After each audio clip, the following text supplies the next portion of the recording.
ও দয়ার মালিক, জুলাই যোদ্ধাদের মধ্যে অন্যতম আয় আল্লাহ উসমান হাদিরে মারার জন্য সন্ত্রাসেরা আয় আল্লাহ ওনারা যে গুলি করলো, আয় আল্লাহ জীবন মরণ সন্ধিক্ষণে এখন বর্তমানে আছে, এভার কেয়ারে ভর্তি আছে রে আল্লাহ। আয় আল্লাহ যেই মানুষগুলোর কারণে আয় আল্লাহ আমরা দেশ পাইলাম স্বাধীন, আয় আল্লাহ এখন সুন্দর করে ময়দানের মধ্যে কথা বলা যায়। ও দয়ার রব, আয় আল্লাহ এই মানুষগুলোরে তুমি নিয়ে যাও না, আয় আল্লাহ হায়াত ভিক্ষা চাই এই মানুষগুলোরে লইয়া, আয় আল্লাহ হায়াতের মধ্যে বরকত বাড়ায়া দাও, আয় আল্লাহ তারে তুমি বাঁচায়া দাও, হাদিরে আমাদের সামনে আবার আইনা পৌঁছায়া দিও আল্লাহ। ও দয়ার মালিক, আয় আল্লাহ যারা মরণের ডরায় না, মরণের ভয় করে না, আয় আল্লাহ এই মানুষগুলোরে তুমি দুনিয়ার মধ্যে মরণ দিও না, আয় আল্লাহ মরণ দিও না, দেশের জন্য দোষের জন্য হইলেও তুমি বাঁচায় রাখো আল্লাহ। আয় আল্লাহ কত মানুষ আয় আল্লাহ এই সন্ধিক্ষণ থেকেও বেঁচে ফিরতে পারে মানুষের দোয়ায়, সারা দেশের মানুষেরা ওনার জন্য দোয়া করে রে আল্লাহ। আয় আল্লাহ তুমি নিয়ে যাও না এই মানুষগুলোর, আমিন তুমি ফিরে দিও না, আয় আল্লাহ অসুস্থ হাদিরে তুমি সুস্থতার নিয়ামত দান করে দাও। আয় আল্লাহ যেই জালেমেরা মানুষকে মারার জন্য আয় আল্লাহ এত বড় অন্যায় করতে পারে, এত বড় অপরাধের মধ্যে নিজের অপরাধী বানায়, আয় আল্লাহ এই মানুষগুলোর বুঝ থাকলে তুমি হিদায়াত দিয়ে দিও আল্লাহ। আর যদি হিদায়াত না থাকে আয় আল্লাহ এই মানুষগুলোরে তুমি নাস্তা নাবুদ করে দাও রে আমার আল্লাহ। আয় আল্লাহ যারা মানুষের মারবার চায়, মানুষের হত্যা করবার চায়, আয় আল্লাহ যারা মিশন নিয়ে নামছে মানুষের মেরে ফেলবে, হত্যা করে ফেলবে, এই সমস্ত ব্যক্তিরা জীবনেও কোনোদিন কোনো ভালো মানুষ হতে পারে না। আয় আল্লাহ তুমি এদের হেদায়েত নামক দৌলত দাও, আয় আল্লাহ হেদায়েত না থাকলে তুমি হালাক করে দাও। চলে যাবে বান্দার বুক বরাবর, ওখানেও গিয়া বাধা হয়ে দাঁড়িয়ে যাবে, পারবা না। চলে যাবে মাথা বরাবর দাঁড়িয়ে যাবে, এই বান্দার মাথা বরাবর তুমি আযাব দিতে পারবা না। অবাক হয়ে যাবে আযাবের ফেরেশতা, ডাকবি আমার আল্লাহর, বলবে হে মালিক বান্দারে আযাব দেওয়ার জন্য পায়ের বরাবর গেলাম, সূরা মুলক দাঁড়ায় গেল, বুকের বরাবর গেলাম, ওখানেও দাঁড়ায় গেল, মাথার বরাবর গেলাম, ওখানে যাওয়ার পরেও দাঁড়ায় গেল, কি করতে পারি আমায় বলেন না। কে দাঁড়ায় যায়? কয় সূরা মুলক দাঁড়ায় যায়। কয় পাওয়ার তো তারে আমি আল্লাহ দিয়ে দিলাম, হ্যাঁ অসুবিধা নাই। সূরা মুলক কি বলে? কয় আযাব দিতে নাকি পারবো না। সূরা মুলকের উকালতির কারণে এই বান্দার কবরের মধ্যে আর কোনো আযাব দিও না। এই আযাবের ফেরেশতা, এই বান্দার কবরটার এই মুহূর্তে তুমি জান্নাতের বাগান বানায় দাও। সূরা মুলকের এত পরিমাণে দাম, ঘুমানোর আগে লাগাইয়া ঘুমাইও। সূরা মুলক তোমার ব্রেইনে সেভ রাখিও, বুকের মধ্যে সূরা মুলকটারে ধারণ করো।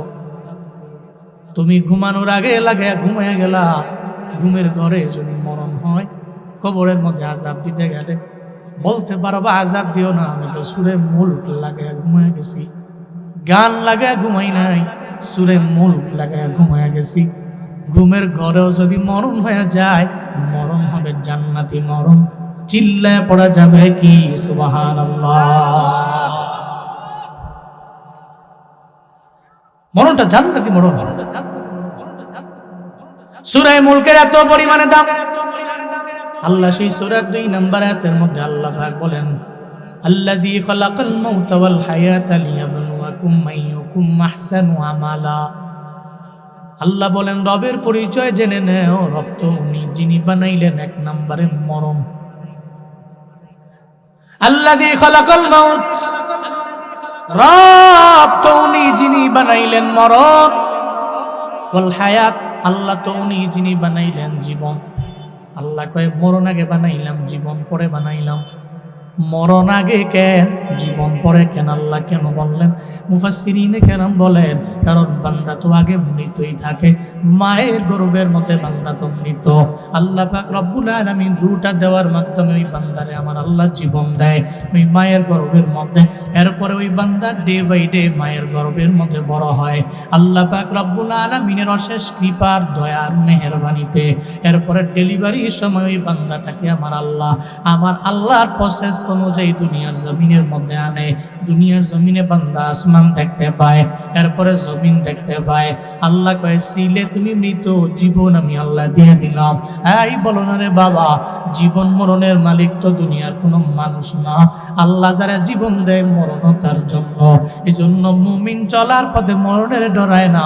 এই বান্দা তো জানে জীবন আমার আল্লাহর, মরণও আমার একবার, আমার আল্লাহই তো আমারে দিয়া দিবে। মুমিনের মরণে কোনো চিন্তা নাই, কারণ মরণ আর জীবনের মালিক একজন, চিন্না বলেন তার নাম। মরণের ব্যাপারে কোনো চিন্তা নাই, কারণ মুমিন চিন্তা করে আমার মরণের পরে আল্লাহর সাথে হবে আমার মোলাকাত। যদি মরণের পরে আমি আল্লাহরে পাই, তাহলে আল্লাহরে পাই গেলে আমার চিন্তা নাই। বলে মুমিনের মৃত্যুটা তো এমন, মুমিন মরণ রে মনে করে তার জন্য একটা হাদিয়া। তোফাতুল মুমিনি আল মাউত, মুমিনের মরণটা হলো তার জন্য একটা তোফা, তার জন্য একটা হাদিয়া। ওই একটা খাল আছে, ওই খালের ওপার আমার আল্লাহ, খালের এপারে মুমিন। এই খাল হলো ওই বান্দার জন্য মরণ, মানে মরণ বরণ করতে দেরি হয়ে যাবে। খালের এপারের বান্দাটা খালের ওপারে যাইয়া আমার আল্লাহর সাথে মুলাকাত করতে দেরি হবে না। এই জন্য তো মুমিন মরণের ডরায় না। এই জন্য মুমিন জীবনও কোনোদিন মরণের ভয় করে না। ও মনে করে মরণ তো আমার একবার হবে, চিন্তা নাই, তবে রবের সাথে আমার মোলাকাত হয়ে যাবে। আল্লাহর মোলাকাত পেয়ে গেলে আমার আর কোনো চিন্তা নাই, কারণ আল্লাহরে তো পাওয়ার জন্যই দুনিয়াতে আমার নামাজ, আল্লাহরে পাওয়ার জন্যই দুনিয়াতে রোজা, আল্লাহরে পাওয়ার জন্য দুনিয়াতে নেক আমল, আল্লাহকে পাওয়ার জন্য তো আমি এত পরিশ্রম করি, আল্লাহরে পাওয়ার জন্য ঠান্ডা পানি দিয়ে ওযু বানাইয়া আমি ফজরের নামাজে দৌড়াই, আল্লাহরে পাওয়ার জন্য তো আমি দূরে দূরে মাহফিলে যাই, আল্লাহরে পাওয়ার জন্য মোনাজাতে কান্না করি। আল্লাহরে যদি আমি পেয়ে যাই মরণের বিনিময়ে, তাহলে এই মরণ তো আমার জন্য হাদিয়া, এই মরণ তো আমার জন্য তোফা। এই জন্য মুমিন জীবনেও কোনোদিন তার মরণের জীবনেও ডরাইতে পারে না, ঠিক কিনা? মুমিনের মরণ হলো হাদিয়া। এই জন্য মুমিন মরণের ভয় পায় না, ডরায় না। ও চিন্তা করে মইরা গেলে আমার রবের মোলাকাত পাবো, সাক্ষাৎ পাবো। আল্লাহরে যদি পাই তাহলে জান্নাত পর্যন্ত যেতে পারবো।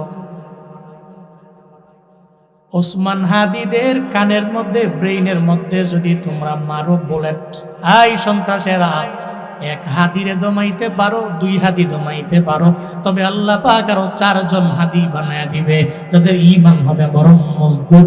এরা মরণের জীবনেও কোনোদিন ডরায় না, জীবনেও কোনোদিন ভয় পায় না। মুরব্বীরা চিনলে চিনতে পারে, আবার না চিনলে নাই, তবে জুয়ান পোলারা হাদিরে ভালো করেই চিনে। এই হাদিরা জীবনে কোনোদিন কোনো মানুষের সন্ত্রাসীরে ভয় পায় না, এরা গুলিরে ডরায় না। এই জন্যই তো ময়দানে নাইমা কথা বলে। আর এদের বিনিময়ে তো 16 বছরের ফ্যাসিস্টরা বিদায় নিতে বাধ্য হয়েছে, ঠিক কিনা?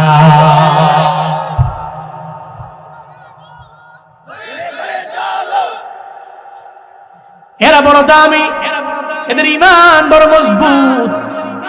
আমি আজকেও দেখলাম আসার সময় সে একটা ফেসবুক পোস্টের মাধ্যমে জানিয়ে দিল, আমাদের মরণটা তো দুনিয়ার কোনো ব্যক্তির মাধ্যমে নির্বাচিত হয় না, নির্ধারণ হয় না, মরণ তো আসমান থেকে হয়। ওই আসমানের আরশে মুআল্লার মধ্যে একটা আরশের মধ্যে একটা গাছ আছে, ওই গাছের মধ্যে পাতা, জুনায়েদ আল হাবিবের নামে একটা পাতা, এই আপনার আমার নামে, সবার নামে একটা পাতা আছে না নাই? ওখানে পূর্ণ নাম লেখা আছে, ওখানে লেখা আছে পূর্ণ ঠিকানা। এর মানে আমার মরণ কোন জায়গায় হবে এটা দুনিয়ার কোনো মানুষ নির্ধারণ করবে না। আমার মরণ কোন স্থানে হয়ে যাবে দুনিয়ার মানুষ নির্ধারণ করবে না। এটা তো আরশে মুআল্লা থেকে, আসমান থেকেই তো বাজেট হয়ে যায়। আমার জিন্দেগি 60 বছর না 65 বছর না 70 বছর না 20 বছর, এই ব্যাপারে আমি জানি না, কেউ জানে না। এই ব্যাপারে জানে একজন, চিল্লায়া বলেন তার নাম।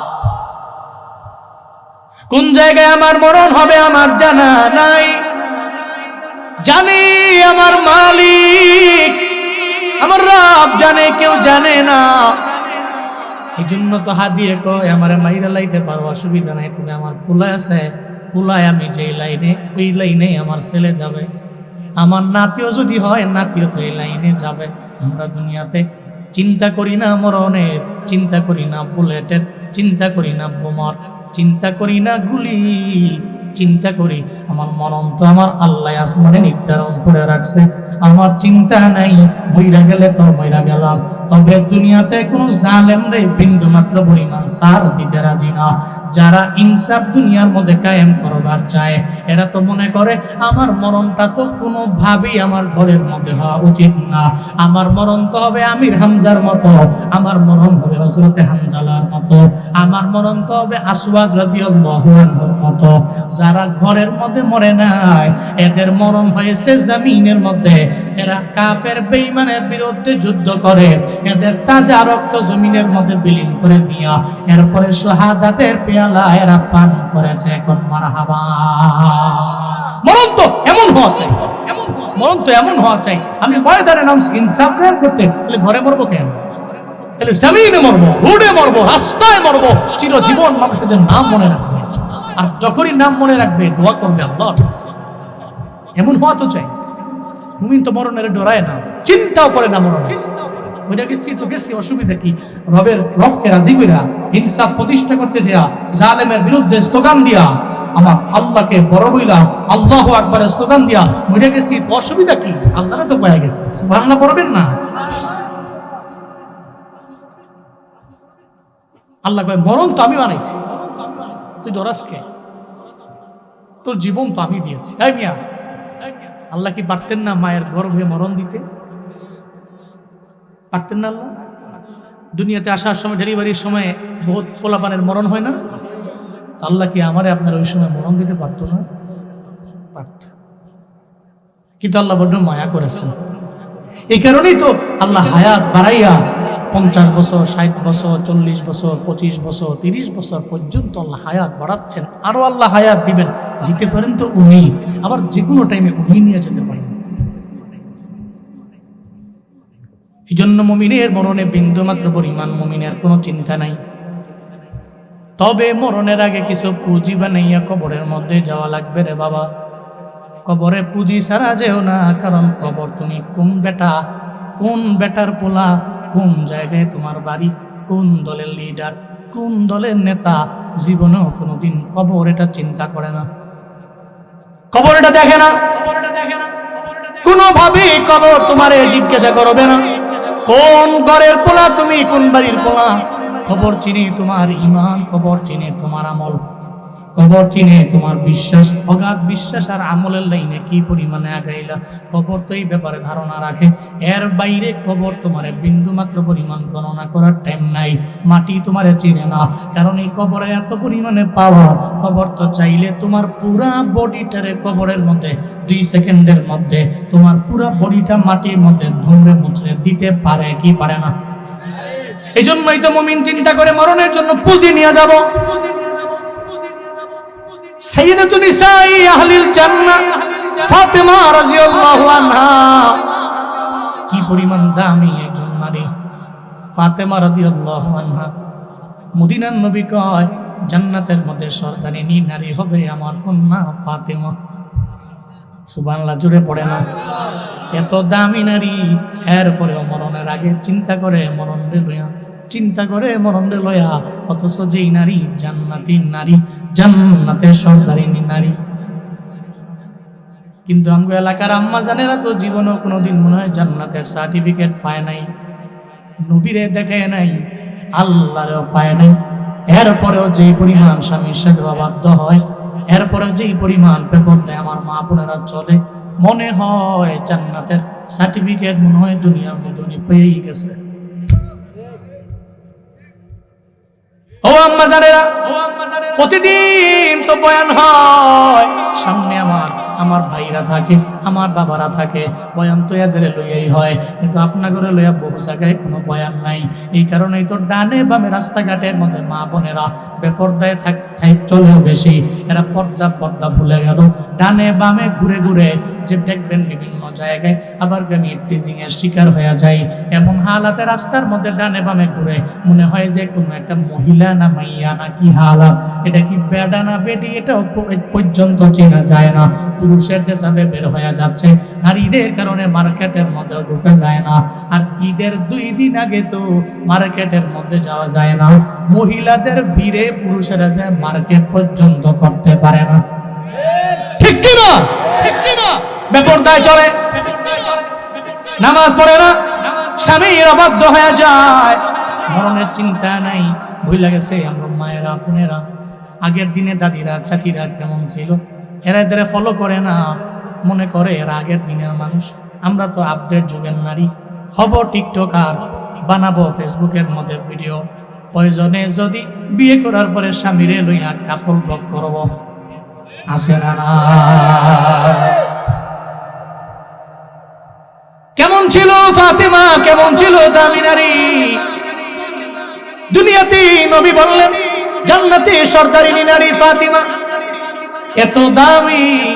এত দামি হওয়ার পরেও উনি ইন্তেকালের আগে ওনার কয়েকদিন জ্বর ছিল। মনোযোগের কান লাগে শুইনেন রে বাবা, ইন্তেকালের আগে অনেকদিন ওনার জ্বর ছিল। জ্বরে পইরা হঠাৎ করে উনি জোহরের পরে একদিন বসে রইলেন।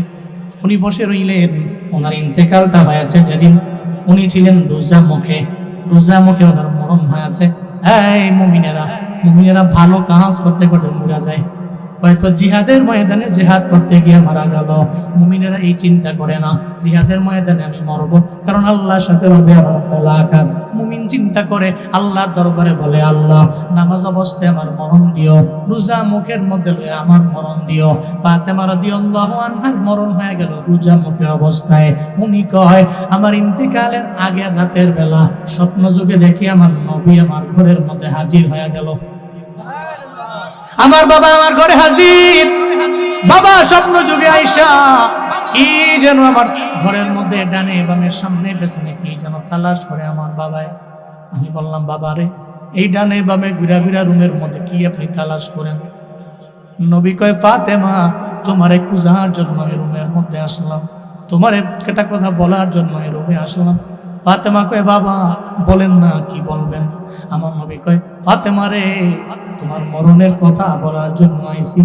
এই যে সাহারির সময় তুমি সাহারি করবা আলীর সঙ্গে, আমার জামাতা আলী তোমার সামনে থাকবে, কিন্তু ইফতারটা তুমি দুনিয়ার জমিনের মধ্যে করতে পারবা না। ইফতার করবা আমি নবীর সঙ্গে হবে তোমার ইফতার, তবে এটা দুনিয়াতে নয়, জান্নাতি দস্তরখানা।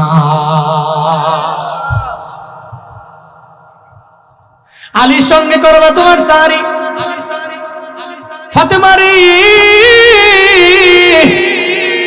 সাহারি হবে দুনিয়ায়, ইফতার হবে আখিরাতে জান্নাতে। আমি নবীর দস্তরখানার সাথে তুমি একসঙ্গে, আমি বাবার সঙ্গে বৈশা তুমি ইফতারি করবা। কত দামি নারী ফাতেমা রাদিয়াল্লাহু তাআলা আনহা। সাহারির সময়ে আমার মায়ার নবী রাহমাতুল লিল আলামিনের কথা শুই না, আব্বার কথা শুই না, হযরতে আলীও সাহারি খাওয়ার জন্য উঠলেন, দুইজনই বসলেন। হযরতে আলীরে কিছু বলে না, কারণ আলী যদি জানতে পারে ফাতেমা রাদিয়াল্লাহু আনহা বিদায় নিয়ে চলে যাবে, তাহলে উনি তো ঠিক মতো খাইতেও পারবে না, ঠিক মতো সাহারি করতে পারবে না। ফাতেমা রাদিয়াল্লাহু আনহা হযরতে আলীরে বলেন না, এটা না বইলা উনি সঙ্গে সঙ্গে দুইজনে নিয়ে খাইতে লাগলেন, সাহারি করলেন একসঙ্গে।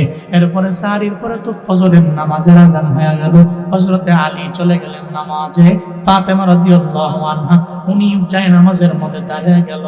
এই ঘরের মধ্যে রহমত নাই, ঘরের মধ্যে বরকত নাই, ওই ঘরের মধ্যে এত ইনকাম করি, এরপরেও তো আমার মেয়ে কথা শুনে না, আমার ছেলে কথা শুনে না, আমার বউ কথা শুনে না। কেন শুনে না জানো নি রে বাবা? কারণ ঘরের মধ্যে তোর নামাজ নাই। আপনার বউ নামাজ পড়ে না, আপনার কন্যা নামাজ পড়ে না, ঘরের নারীরাও নামাজ পড়ে না, ঘরের কর্তারাও নামাজ পড়ে না। হযরত আলী চলে গেলেন নামাজে। নামাজ পড়ে আয়েশা দেখে ফাতেমা রাদিয়াল্লাহু তাআলা আনহা মুসল্লার মধ্যে নাই। হযরত ফাতেমা রাদিয়াল্লাহু আনহা এমন কোন রাত নাই, এমন কোন ফজরের নামাজ নাই, ফজরের নামাজের মধ্যে উনি মুসল্লার মধ্যে বৈশা হেশরাকের নামাজ একসাথে পইরা উঠছে, এমন কোন নজির প্রমাণ নাই। মুসল্লার মধ্যে বৈশা রয়েছে, ফজরের নামাজের পরে হেশরাকের নামাজ পড়ার পরে মুসল্লা থেকে ওইটা কাজের জন্য গেছে। ওই দিন ফাতেমা রাদিয়াল্লাহু আনহা উনি মুসল্লা থেকে উঠে গেলেন, উনি হেশরাকের নামাজ পড়েন নাই। নামাজটা পইরা ফজরের নামাজ পড়া উনি দৌড়ে চলে গেলেন। হাসান হুসাইন দুইজনের যত কাপড় চোপড় আছে উনি বালতির মধ্যে ভিজাইলেন ধোয়ার জন্য। এরপরে আবার গেলেন রান্নাঘরের মধ্যে, ওই রান্নাঘরের মধ্যে বড় একটা পাতিলার মধ্যে পানি গরম করলেন, ওই পাতিলাটা উনি চুলার মধ্যে দিলেন গরম করার লক্ষ্যে।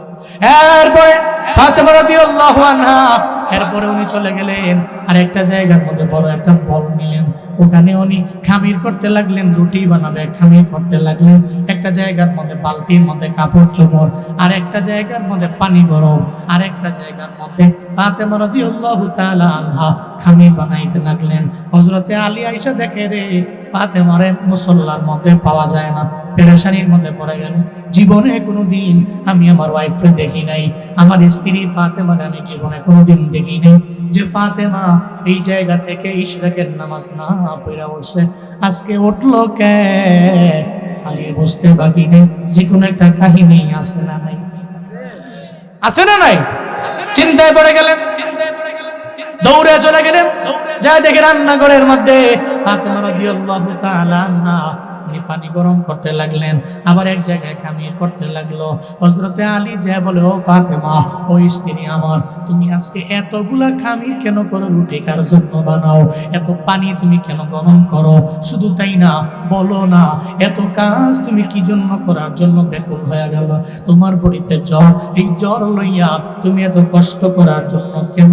তুমি এতগুলা কাজ কেন একসাথে করো?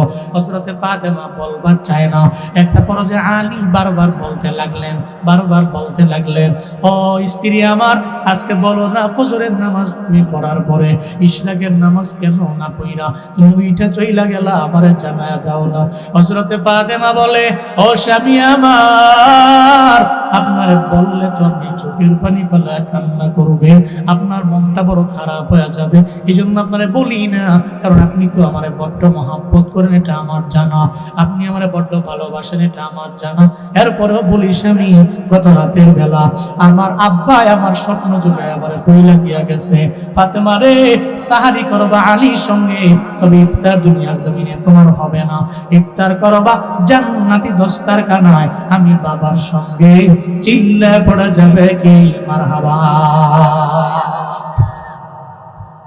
আমার আর বুঝতে বাকি নেই, আমার বাবার আকৃতি ধইরা শয়তান জীবনেও কোনোদিন আসতে পারে না। দুনিয়ার সবার আকৃতি শয়তান ধরতে পারে, কিন্তু আমার বাবার আকৃতি ধরতে পারে না। মানে আমার স্বপ্ন যুগে আমার বাবা আইছে, আলী রে, আমার বাবা জীবনে কোনোদিন মিথ্যা বলে না, আমি মনে হয় বাঁচবো না, ইফতারের আগে আমার বিদায় নিয়ে চলে যাওয়া লাগবে, সন্ধ্যার আগে আমি বিদায় নিয়ে চলে যাব। হযরতে আলী চোখের পানি ফালায়া ফালায়া কাঁদতে লাগলেন, আর ফাতেমারে কয়, ফাতেমা তুমি চইলা গেলে আমি থাকবো কি করে? হযরতে আলী ফাতেমার জন্য এমন আশিক ছিলেন। ফাতেমার ইন্তেকালের পরে যখনই ফাতেমা রাদিয়াল্লাহু আনহাকে দাফন করলো, সবাই চলে গেল, হযরতে আলী যায় না। হযরতে আলী ফাতেমার কবরের পাশে বসে বসে চোখের পানি ফালায়া ফালায়া কান্দে আর বলে, ফাতেমা, যদিও আমার সামনে এখন তোমার বডি নাই, আমার সামনে তোমার দুইটা চোখ আমি দেখি না, তুমি তোমার চোখে চোখে রাইখা আমি তোমারে যদিও এখন বলতে পারি না, তবে বলতে পারি ফাতেমা, আমার দিলের মধ্যে তুমি আছো, আমার মনের মধ্যে তুমি আছো। স্বামী স্ত্রীর মহাব্বতটা তো এমনই হওয়া দরকার। স্ত্রী বিদায় নিয়ে চলে যাবে কবরের মধ্যে যাওয়ার পরে, এরপরও স্বামী তার জন্য কাঁদবে, আল্লাহর দরবারে বলবে, আল্লাহ এমন বিবিরে তুমি জান্নাতে আমার সঙ্গে দেখা করাইয়া দিও। অথচ আমরা ঘরের কি খবর, স্বামী স্ত্রী এত পরিমাণে রাগারাগি, এত মারামারি, খালি ঘুষা ঘুষি মারামারি আছে না আছে না নাই? সবগুলোকে খাইছে রে, কোন ঘর জন্ম নিলাম রে, দাজ্জাল ঘর, এটি দাজ্জাল ঘর। খালি আমার বাহে আমার মারে খিলায়, মারে বাহিরে খিলায়, খালি ঝগড়া হারা দিই, 2-3 কোনো মাত ভুল নাই, কিছু নাই। এটা কি কই আইলা? আবার কই ঘরে বলে রহমত নাই, আইব কেমনে? স্বামী স্ত্রীর তো মহাব্বত, ভালোবাসাটা আনকমন হবে, এমন হবে সবার থেকে তো আলাদা, তাহলে সংসার সুখের হবে। কন্যা কন্যি, ফিডা ফিডি, মারা মারি, একজন একজনের দৌড়ায়, হেও দৌড়ায়। বহুত বেডিয়াইতেছে, খাইছে রে, যে কঠিন।